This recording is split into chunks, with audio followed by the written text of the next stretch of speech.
think it's just, you just don't stop going. I'm always open to whatever that next opportunity is. And I've also learned that a lot of that you can't predict. So I think it's just finding something that you love, putting your heart and soul into it to where people can put it in their hands and read it or look through it and feel that authenticity, and how much of it is coming from the heart and how much of it is just something of love of what I do and how I show love and all of that. So you just keep doing your best at each level. It all starts at the core with having love and passion for something, and then just doing it to the best of your ability, and then just to keep learning.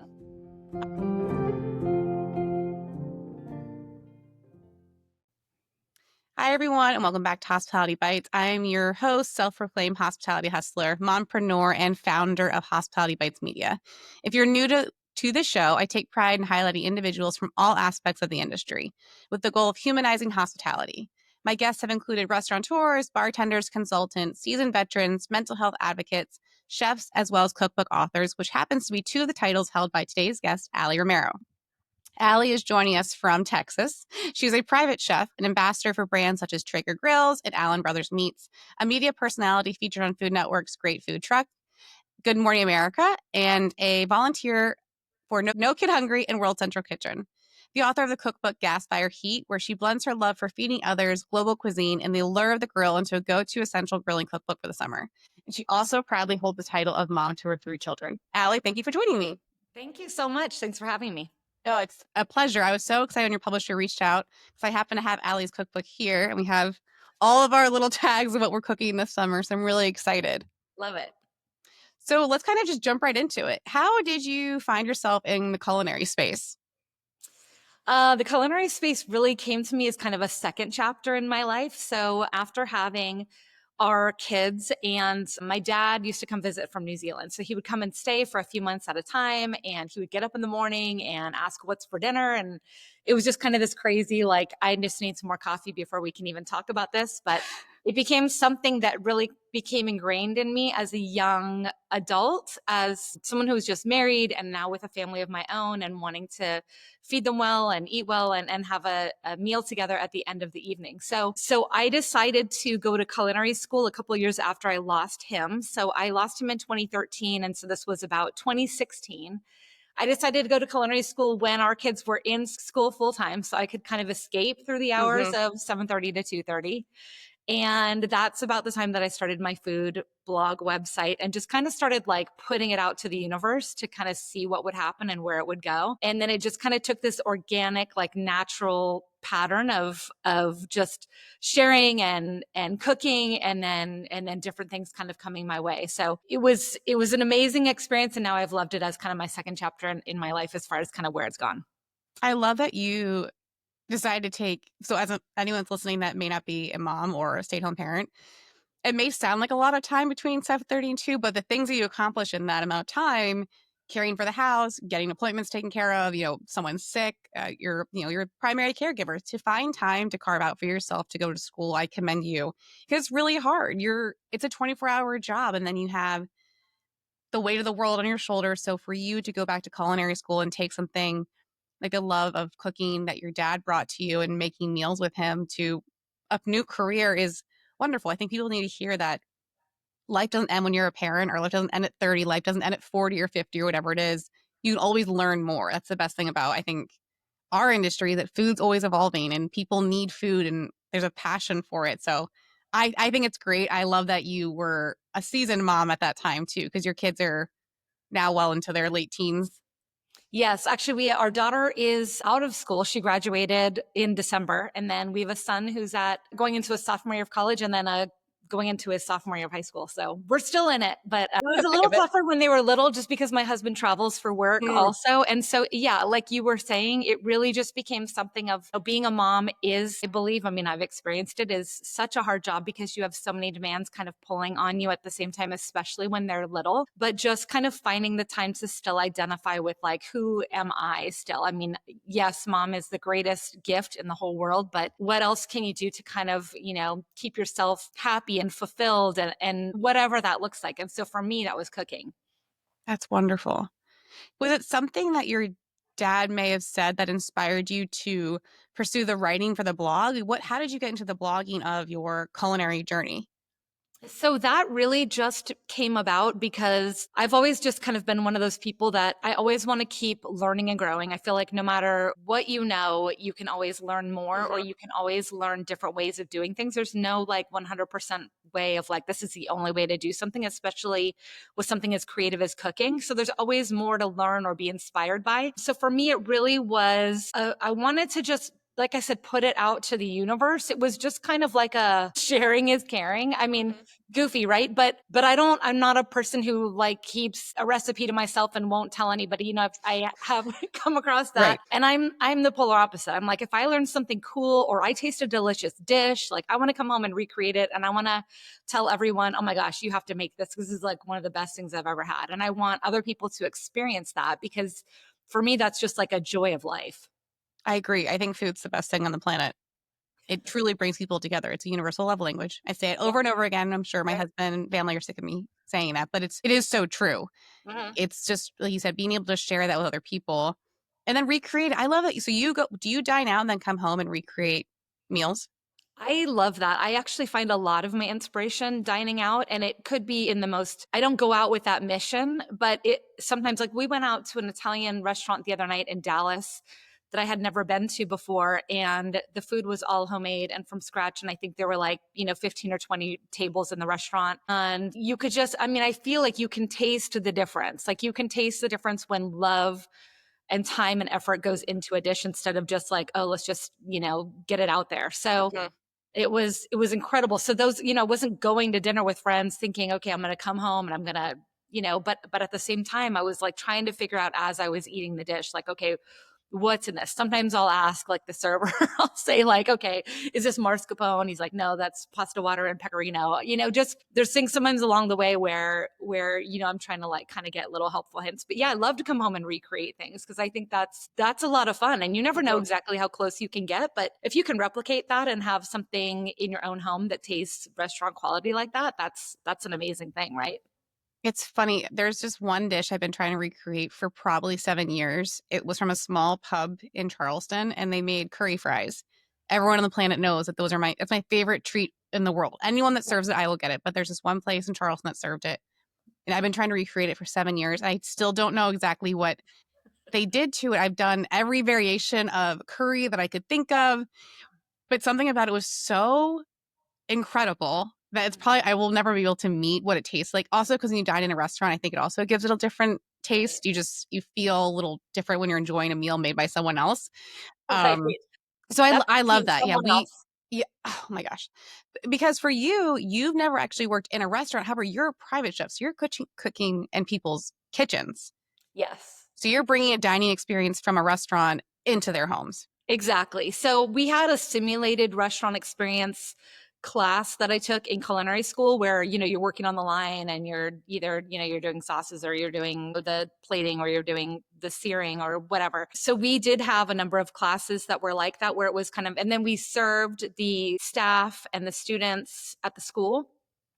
So it was really set up because then for the hospitality side, on their side, they got experience with what it's like to be the front of the house, like how you seat people and how you space them out and how you do different stations. And so it was really kind of a simulated restaurant. So I did have that experience, but I have not worked in a restaurant. It's really the only kind of aspect that I have not done. And I've tinkered with, thought about it. Hmm. But that's something that would be, again, that maybe like the third chapter Hmm. after the last one is in school, just because I know the hours are so demanding. And like I said, with a husband who travels, I really need to kind of protect my family and work balance. But I bring the restaurant experience to my clients' homes. And whether that looks like a family that I have actually worked for two different families in the DFW area where I cook them dinner like 2 or 3 nights a week and then leave them like grab and go, lunches or things they can assemble easily that can stay in the fridge for a few days or things they can warm up. On the other side of that, I also take on private chef dinners. So people want to have like a milestone. Like I've done a ton of 50th birthdays lately. They want to have 10 of their closest friends and they want to curate the perfect Mhm. menu to honor the birthday person and drink their own wines or make their own, specialty cocktail, really make it personal. And so that's where I come in and bring that to their homes. And so I love it. I find it really fulfilling. I love just, I get the privilege of serving and then standing back and watching and listening and seeing the reaction, which is really why I do what I do. People may not understand that being a private chef is an incredibly difficult job because you are limited to the space typically when you go to someone's kitchen. It's not going to be a gourmet kitchen all the time. So your size of your equipment's much smaller.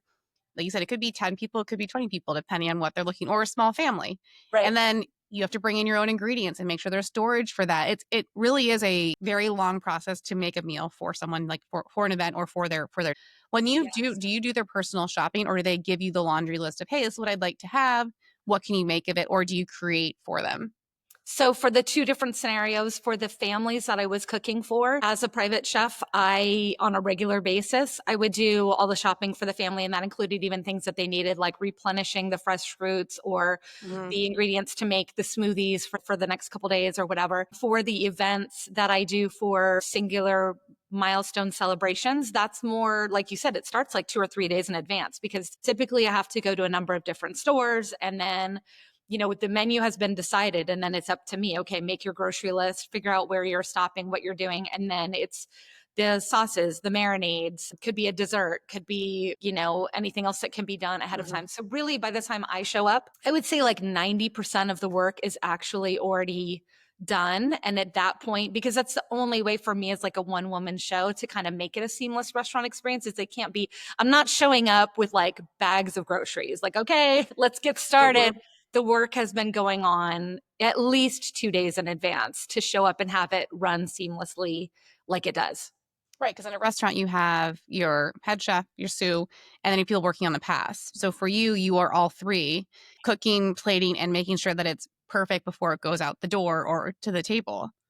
Do you ever work with a team, or are you truly independent all by yourself? Yes. So if I need help, if it's for an event where there's maybe more than 12, like if it gets into like 12 to 20 Mhm. territory, definitely. Unless it's something where I'm just kind of setting up buffet style and leaving, for like a baby shower or a wedding shower or something a little more where people are just grazing.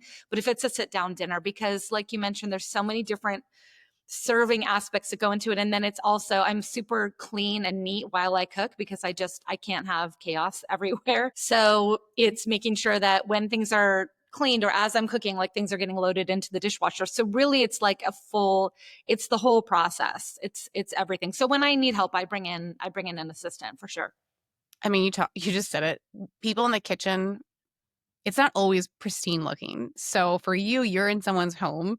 You Mm. don't they can come in at any moment. You can't have the crumbs just scurried off onto the floor, and you'll get it when we do closing, or the dishes have piled up in the dish room, and we'll get to it when we can. It really is a constant presentation of perfection is what these people are paying for. And a It's a lot of very times difficult now, stress. yeah, with open concept kitchens, it's like the dining room table could be 6 feet away and Right. all eyes are on you. So it's not like you're in the back where, it doesn't matter. You're trying to be quiet, you're trying to be respectful, you're trying not to make a lot of noise, but at the same time, you're trying to just kind of blend into the background. And Yeah. yeah, there's a lot, but I love it. I love it. Did you, when you went into culinary school, when you came out, did you think I'm gonna enter private chef world, but you're also, are being managing motherhood at the same time, or did you wait a little bit to enter the private chef world? That also kind of took on a life of its own. What I did was, aside from sharing recipes online on my website, as well as at that point on Instagram, which was back then just a photo, here's what I cooked tonight, Mhm. which was so much easier. I just miss those days. Simplicity. Um, is that I would volunteer where our kids went to school to like donate to a school auction. So I would say, okay, I'll donate a dinner for 10, a 3-course dinner for 10, and it just kind of spread a little bit word of mouth. So that was before I was even like officially a private chef, but it was more just, okay, let's do a private chef type dinner. And then it just kind of evolved. And then when we moved, well, actually, it started in California. So when we were in California, I really got my private chef kind of business up and running. And then when we moved to Texas, I had to restart again because obviously you're not bringing any clients with you. Right. But at that point, I had the experience. I had the website, I had testimonials, I had, a catalog of things on my Instagram where I could reference it as like a running journal to say, okay, here's my style of cooking. You can take a look and see if it's something that looks like what you're interested in. And so at that point, really leading up to that was all just a building process. And then everything now is like, it's already now it's Mhm. there. How did you so you touched in the very beginning that you appeared on Food Network. What made you want to apply to be on the Great Food Truck Race?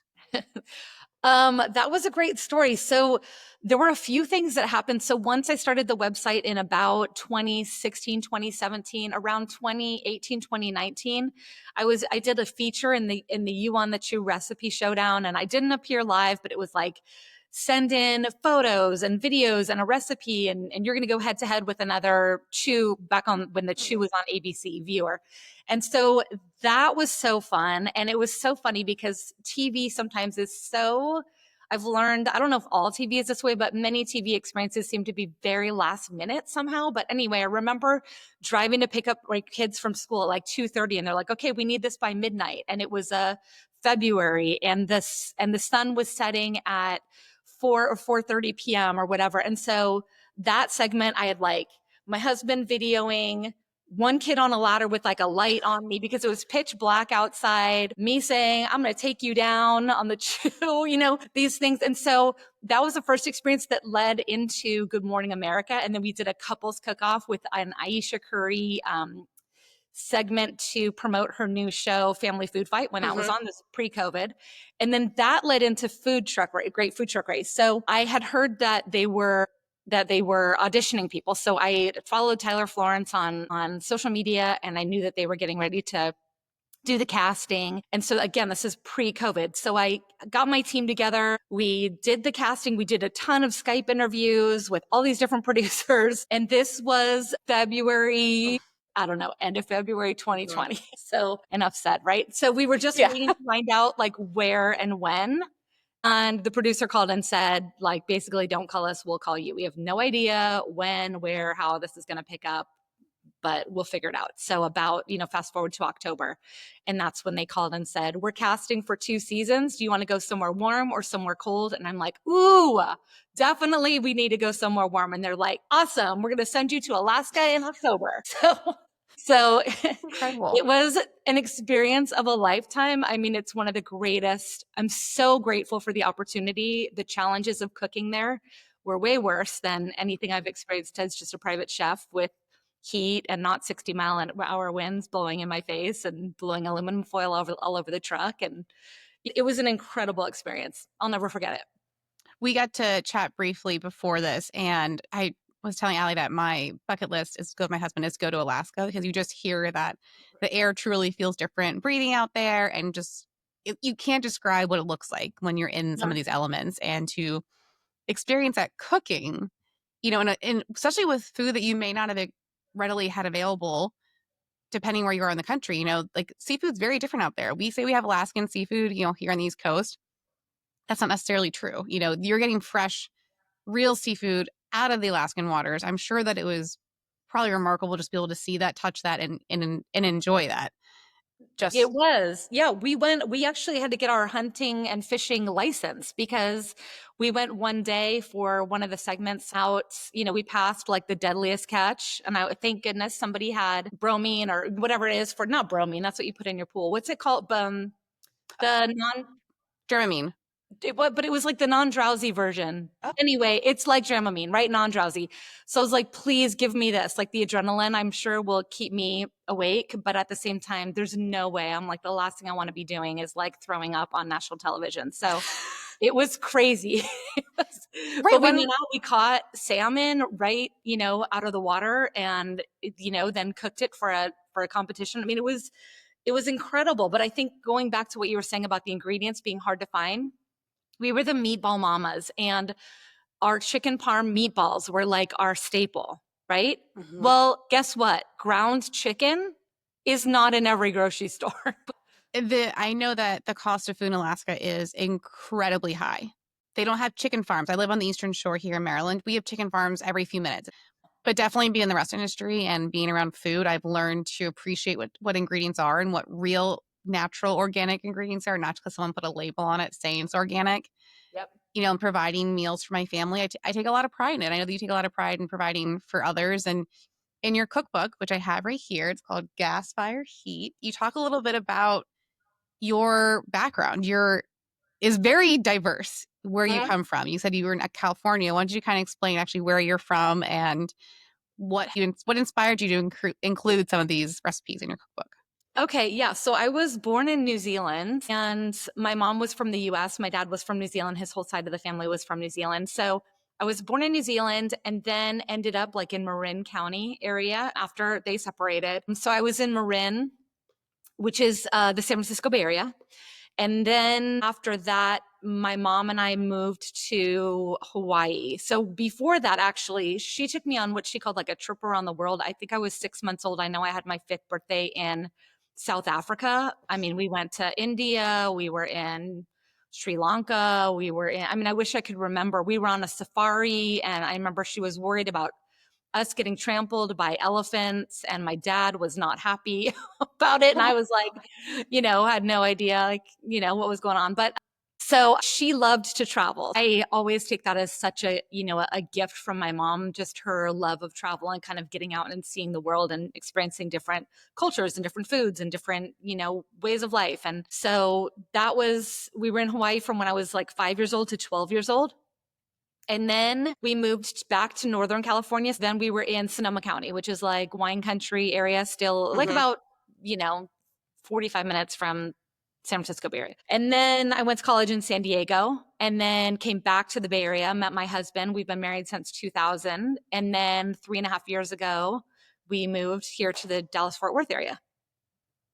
You've been everywhere, literally. I mean, I love to travel. So there are so many places I still want to go. I do feel grateful for the travel that I've had. And a lot of that, like you said, really just naturally kind of got woven into Gas Fire Heat because of the flavors and the spices and the different, profiles of these different places or countries or cuisines that just inspire me where, I just love big flavors and I hate bland, boring food. And so I'm always like, okay, how can I kick this up a notch, which just doesn't always mean with spice. It means how can I kick it up a notch by making it more citrusy or more garlicky or more, just what can I incorporate to really just kind of bring the flavor to the next level? Was it moving to Texas? Everything's bigger in Texas and they love to barbecue and they love to grill. But what was it that really kind of brought you into the fold of let's bring the wonderful cuisines we get inside out? I think that was a combination of things. I think it started with my work with Traeger. So I started as a brand ambassador with Traeger it's probably been 7 years ago now. That really encouraged me to get out because then I was out there, I was posting, I was doing it myself, and I learned how really easy it is as far as time and temperature. Once you have a recipe with ingredients and everything that you're doing, it's easy to take, something that would be 375 in your oven to 375 on a Traeger. So because it's so easy to like set it and forget it because of the precise temperature. That's not always as easy with like an offset or somewhere where you're trying to control temp or even a big green egg, but Traeger makes it very easy. And so that was great for me because I was able to take it from the inside outside, really enjoy, okay, the lifestyle of outdoor grilling or smoking and kids in the pool and having something on the smoker and being able to just eat outside is like a culinary lifestyle. And so I just really kind of got into it that way. And that's really where my love of that kind of took off. Did you know you were going to put it into a cookbook when you were starting to do this grilling? No, I didn't. I mean, again, just something else that I was like, okay, what can I put on the Traeger? Let me, parboil some artichokes and finish them with a hint of smoke. Or again, what can I cook inside that I can cook outside and add that amazing wood fired flavor? So I did not know back then that it was going to be a cookbook. So the cookbook deal really came after the Food Network appearance. And like I said, everything kind of just went organically. It just kind of all fell into place. But at that point, I had 5, 6 years of grilling, smoking experience to kind of Mhm. fall back on to be able to come up with recipes. And I have tons of notebooks. I mean, if you look in my pantry right now, I have just spiral notebooks full of recipes because as I cook something new, I write it down and it either goes on my website or it goes in the try it again another time category, or it goes, into the cookbook. So when the cookbook came around, it was like I had recipes ready to go. So did you have to whittle down to what you put in the cookbook? Yes. Yeah. Because there's, I mean, say there's 8 or 10 dishes per chapter. I mean, you really want those to be the best of the best. What is your kid's favorite thing that you make on the grill? I think ribs. I think that there's so many different things that you can do with ribs that I've done some like the other night I just did like again like a Hawaiian I Hawaiian saw it on your barbecue. Instagram. Yeah, Hawaiian barbecue inspired where, I just added some soy and some garlic and ginger into the barbecue sauce, some pineapple juice, things like that where you can just kind of tweak things a little bit to Mhm. really create this beautiful barbecue fusion flavor.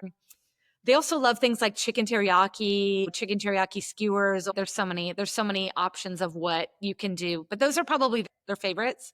You write about that everything you do has love and passion put into it, and your husband and your kids have supported you on every endeavor that you have now gone after.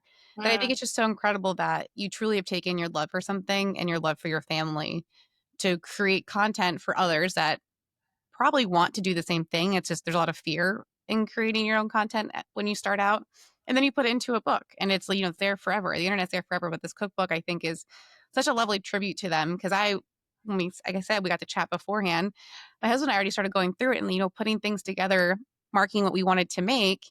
And it's really easy. It's really accessible the way that you wrote it. You don't feel intimidated because I think people when I think about grilling, they go, it's hot dogs, hamburgers, right? Like that's it. But I had a guest on previously and they, when they talked about grilling, it really is, it's the vessel to get you to the finished product. It's mhm. not just grilling isn't hamburgers and hot dogs. It's what you use to get you there. And it's about community and a communal setting and enjoying meals together. So that's exactly what your cookbook says. It translates so well to who you are as a person through your ingredients and your love for your family and your love for your heritage. Like you have a very vast background. I put it all out there. Here's all my stuff. Absolutely. What did you learn during all this time, from culinary school into TV shows and pandemics and private chef life and blogging? I love that you were a blogger because that was the original content creation people. For those of you that are younger, that was the thing to do. And now you're a cookbook author. What have you learned during this time? I think it's just you just don't stop going. I'm always open to whatever that next opportunity is, and I've also learned that a lot of that you can't predict. Mhm. So I think it's just finding something that you love, putting your heart and soul into it to where people, like you just explained, people can put it in their hands and read it or look through it and feel that authenticity Mhm.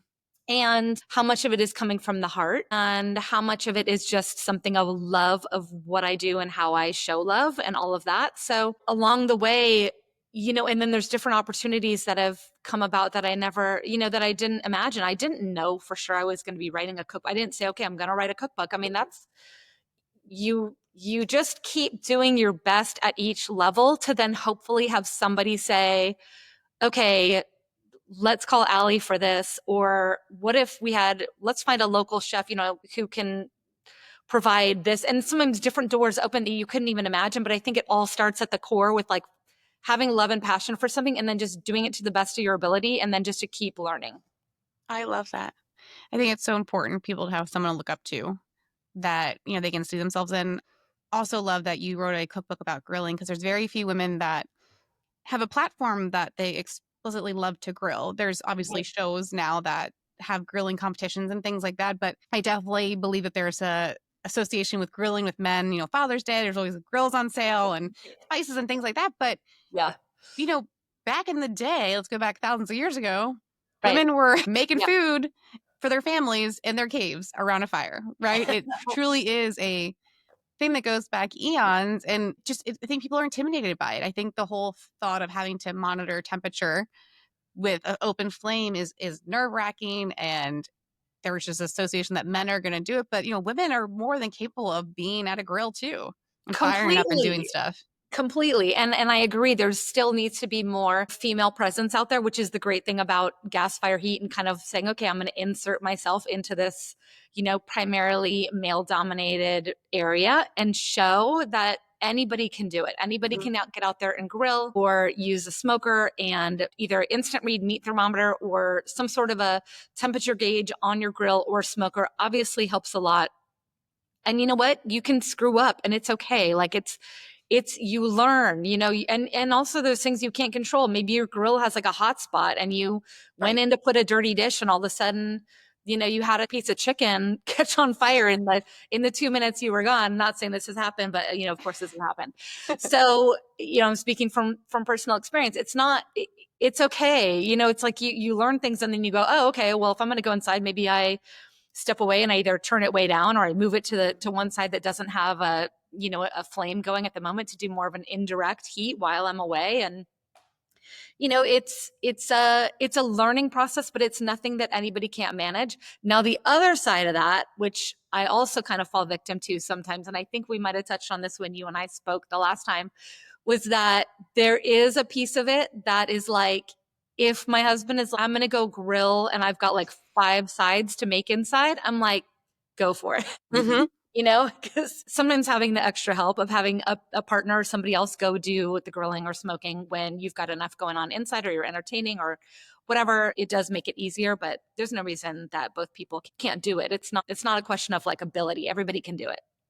Well, exactly. And I think a lot of people use the grill when they're hosting events. So it's also a conversation place. People like when you go to a bar, they hang around the bar. Something about hanging around a grill, people love to do that. They love to socialize, have a few cold ones, put things on, take things off. My brother-in-law is the guiltiest man of his smokers going. He is trying meat probably every 5 minutes, so by the time we get to dinner, it's like Steve may have inhaled all of it. But Right. that's also fun, is you get to try the meat as you're going. It's like a very different cooking experience. They're great for events, they're great for family time. I loved grilling as a kid with my family. My Aunt Mary is probably the most badass, if I can even say that, in Nice. grilling. I had never seen a woman grill before until my Aunt Mary, and she loves her grills. She loves a good cut of meat. She's very particular about her cut of meat. One of your brand partners, they're a Chicago-based Mhm. company. She's from Chicago. They love their stockyards. They love a good cut of beef and all those things. And it just tastes a little bit different. There's something about a good grilled piece of meat that is different than getting it out of the oven or on the stovetop. For sure. What is your favorite grill, if you're allowed to say, or grilling add-on that you've used through Traeger? Well, let's see. One of the things that I kind of discovered with gas fire heat was, and this wasn't necessarily brand specific, it's more just kind of like a cool tool that came about, was I was trying to figure out for my pork al pastor tacos that I was trying to create, where it's more of like a vertical spit idea. And so you can order them on Amazon. You have kind of like a drip tray and then you have like a steel spike. And if you have, your meat kind of sliced, maybe like a half an inch thick or whatever, you can actually like slice it and throw it on the smoker based with the juices that are caught in the bottom of the dish. And then when you bring it off, shave that meat down, cut it really thinly, and then you're able to put that in tacos or whatever. And the vertical spit, I've been using quite a bit. Used it the other day to make some Greek inspired gyros. It's just a cool tool that I kind of discovered with writing gas fire heat, because again, Mhm. how can I recreate this type of, I don't have a big restaurant style one with the infrared lighting and all that, but how can I do this on a home scale? And you can do it. That's awesome. And add things into a grill. I think people also forget that it's not just, open, close, open, close, open, close. There's things that you can do, add-ons. Everyone in smoking right now is the pellets that you're getting and what flavor, what type of smoking are you using? Or like, my husband got me a outdoor pizza oven. He started buying so many different flavored pellets because he wanted to try different smoking with the crust. Like, let's see what it tastes like. Yep. I didn't even know you could do any of those things. And it was really cool that it just gave a different flavor to the pizza they were making outdoors. I love making pizza outdoors. It's so fun. It's so fun. We have a pizza oven also. And then there's so many things you can do outside of pizza with an oven. I mean, used a cast iron skillet to, throw some shishito peppers in there and do something quick. They obviously only take like maybe 90 seconds, shake them Right. around and squeeze a lemon, some Maldon salt, and you've got an easy summer appetizer. I do a lot of sous vide cooking. So we'll sous vide some steaks and then, again on a cast iron, like finish that in the pizza oven at 700 degrees because I don't have a salamander in my home kitchen, things that Mhm. you can create to get that beautiful crust or flavor. And pizza oven's great, but definitely good for more than just pizza for sure. I have a recipe that you can use to basically make like an apple pie-ish with the skillet and the pizza. I haven't attempted it yet. I think it's more the fear of, man, this could go bad real quickly. Right. And because the temperature, because they get so Mhm. hot so fast, you So really hot. have to be on it. But Mhm. that's something I really want to try is doing an apple pie in the pizza oven in a That skillet. would be cool. Yeah, let me know how it goes because the temperature it's so hot. I mean, you cannot. That's something you cannot walk away from. No, no, and we had an experience Sure. of my husband thinking that he could pop away for a moment, and I saw this puff of black smoke just up in air. I said, "Oh my god, our porch is gonna burn down. We gotta get that thing under control." Well, this has been wonderful talking about what you have worked on. I'd love to talk about maybe what your future looks like or what you're hoping for your career or how it evolves. What are you looking at?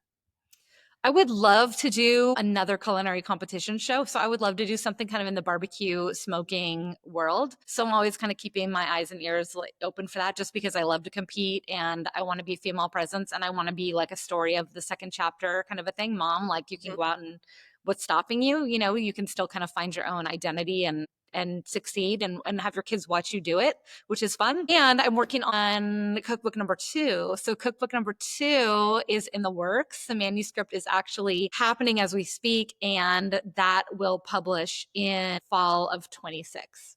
Oh, wow. So it really is coming together fast. It is. Yeah, very fast. Is it an extension of what you've worked on, or is it gonna be a whole new take on food for you?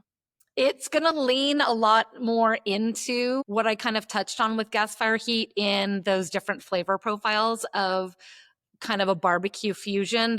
Fusion itself, cooking has been out for a very long time, but barbecue fusion, there's only really kind of been, in my opinion, it seems like you're kind of only seeing that more recently. And so I'm going to lean more into the diverse background and the places I've lived and traveled to really just kind of incorporate and marry the two and come up with a book that's kind of like above and beyond just traditional barbecue because there's 500 million thousand of those. So Mhm. when you write a cookbook, you always kind of have to find a niche and kind of have something that's going to separate you. And so that's where I'm really going to lean in on the second book and have it be even more globally inspired than Gas Fire Heat was, which Gas Fire Heat had some of it and it wasn't by intention. It just kind of happened. And so now we're just going to, go full force into that. I think it'll be so well received. People love global cuisine, and it doesn't always have to be expected in a restaurant. You can make it in your own home. So I Mhm. think that's wonderful. Now, aren't you doing something that's coming August too? August, yes. So I'm going to go. I was invited by the International Sous Vide Association to go and speak and present at their sous vide barbecue event. So it's going to be held at the Weber headquarters in Chicago or just outside Mhm. Chicago. I believe it's August 22nd, somewhere in there. It's a whole weekend of activities that they've got planned. And so I'm going to be doing presenting. We're going to be talking about how you can sous vide tougher cuts and finish them on the grill or finish them on a smoker and get incredible results. Things like brisket and, maybe chuck roast or just other things that are usually like a longer cook that you can sous vide first and then bring in to sear or smoke at the end to really just give that extra added flavor. So I'm doing that. I'm super excited. That's so fun. I saw one of the guests that will be joining you is Meathead. Yes. Yeah. I haven't met I him yet. Have you met him before? No, I haven't.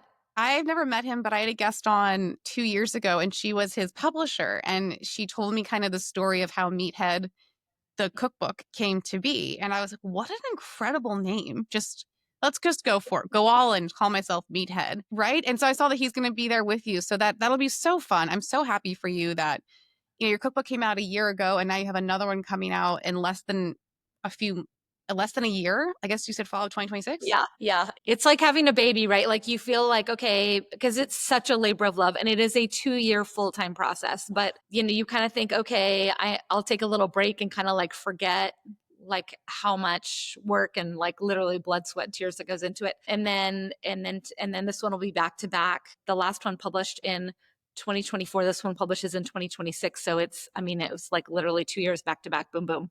And That's I'm knocking them very out. fast. Yep. And you said it's like having like another baby when people have Irish Right. twins. It's like, oh, I got it under control. Oh, but by the way, you have another one coming in 9 months. So enjoy the highs of this because it's going to start all over again. Yeah, exactly. I'm so happy that your publisher reached out to me about your cookbook and I got to meet you. I think that what you're doing is incredible. I think your kids should be so proud of you. I love seeing moms kick ass and do things that are the unexpected in entering the grilling space and owning that and bringing your heritage are all the things that this world needs. We need a lot of positivity out into the social media world and beyond. So this has been such a pleasure of mine to have you. And I look forward to what's happening. And I would love for you to share with our listeners, where can they get in contact with you, purchase your cookbook, and learn more?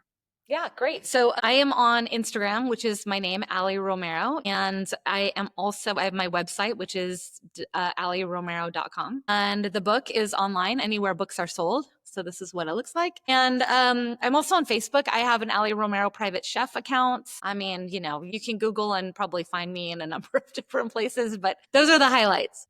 I was gonna say, yeah, you just Google her name and she'll pop up. You're like the first Yeah, thing that's listed on everything. So hopefully good things. no, all good things. Your cookbook, your time on Food Network, your website, associated with all the brands that you're working with. No, you're doing a wonderful job. I feel so privileged to have had you on the show.